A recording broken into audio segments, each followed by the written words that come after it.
Yeah, he upholds them in his life, and I can see it. And that is the person I'm running with. And without prejudice to any other thing, it is not true that they sing for Bola Tinubu at Action Congress of Nigeria meeting. No, there's always so much to do at those meetings. There's very little time to sing. Thank you. Now, Chief Yar'Adu, this question is actually from me directly. Your principle seems to be known only in Kano State. Only in Kano State. At least that is the way it appears. The perception is that Shekarau is only popular within his own state. Is it possible for you to run for national office when your appeal is not that national? Well, let me say this. I doubt the veracity of that statement. I have been in the field. But, yes, he's a very humble man who has achieved tremendous things. And the thing that is happening right now that we are in the hustlings going around the country is that you only need to hear him. You only need to listen to him. You only need to hear his answers to questions, the issues that he raises, his vision for this country to become his. Just today, after the speech he made in Lokoja, friends I have not for a long time had contact with phoned me and told me that, yes, they did not know him before. They have not interacted with him before. But they said they did not know, with apologies to my colleagues here, that yes, the ANPP truly has the best candidate of the lot. And that is what we are marketing to this issue. Right, just a really, really quick question I want to put in there. And it's probably not something that you probably know about because you're all very powerful men. I want to ask about powerless women. Powerless women, women who die at childbirth, women who get raped, women who get assaulted. In a minute each, can you tell me what your agenda is for the Nigerian woman? To start with, the first head of state, as we were called then, and perhaps the first president, to initiate the affirmative action that women must be included at all levels of government is General Muhammadu Buhari, who signed that decree into law. Besides, it's a shame that in the 21st century, our pregnant women are dying needless death because of the condition of our hospitals. A CPC government is making adequate provision that all our teaching hospitals will be thoroughly equipped with drugs, with equipments, so that antenatal, prenatal, for such women, especially the poor and the powerless that you mentioned, they can have it and go there and be taken care of, because there is enough in the land to take care of such people, except that we have heard those who made policy choices against them. Thank you very much, Pastor Bakari. Mr. Adiola?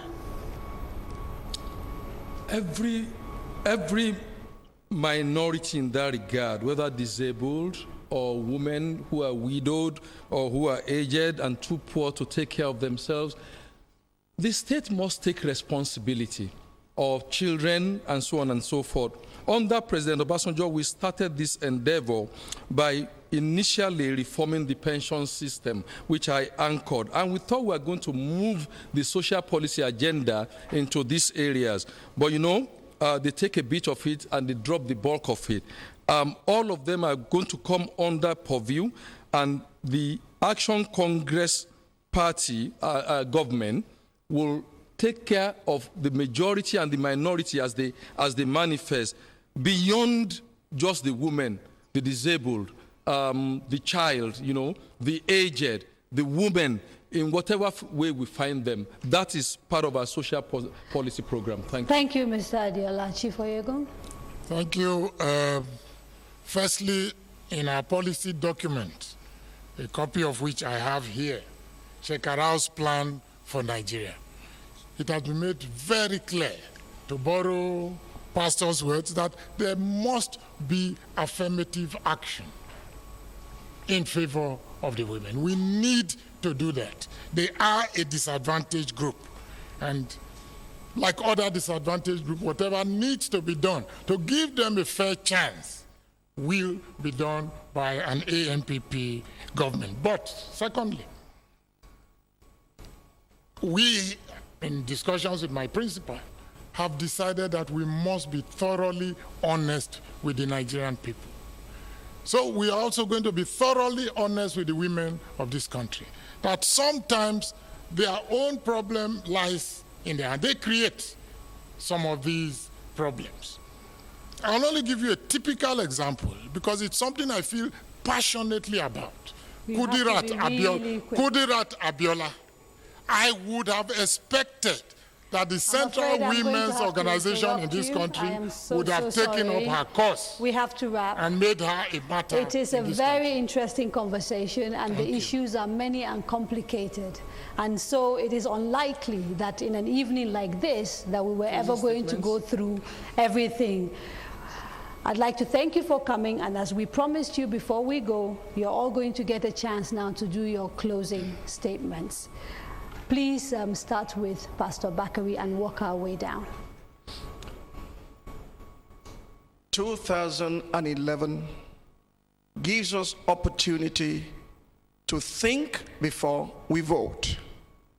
Whether 12 years of continual pressure, penury, poverty is what we want, or we want change. The only party that has promised change and that has the will and the courage to bring that change is CPC, and the only presidential candidate in the political landscape with track record of saying it and doing it, so they call him Mai Gaisikia, is General Muhammadu Buhari.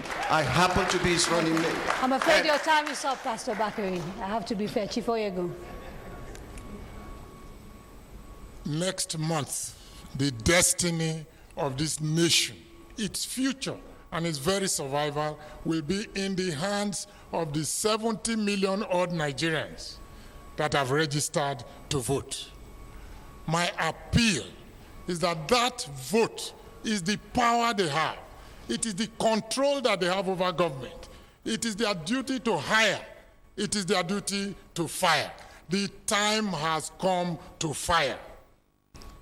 And my hope, to fire the PDP, of course, my hope is that there will be free elections, there will be fair elections. I have to stop you, sir. I have to go quickly to Mr. Adiola. Thank you very much. Before you vote, please ask yourself, am I better off today than I was 12 years ago? On account of that, vote, number one. Number two, I'd like to invite you on a corruption fast for a year. Can you join me and Malam Nuhu Ribadu as Nigerians that we are going to live without corruption for 1 year and come back at the end of 1 year to see whether our lives are not better than what it was in corruption? There are people who are 45 years old today who are born into corruption and know of no other way. Let's fast and check, and we'll see whether we're not better off than we were before. Thank you very much. Vote for Ribadu Adeola. They are your fresh pairs of eyes. Thank you so much, everybody. Thank you to the distinguished candidates for taking the trouble to come and spend this time with us. I am sure the conversation will continue outside this hall in different parts of the country as people get together and talk about the people that they think will change Nigeria. We'd quickly like to give credit to the people who made this debate possible: the European Union, the Department for International Development of the United Kingdom, Canadian International Development Agency, the Korean International Cooperation Agency, and the United Nations Development Agency. Next week, we hope to be back right here talking to the people who want to become the next president of Nigeria. Try and join us then.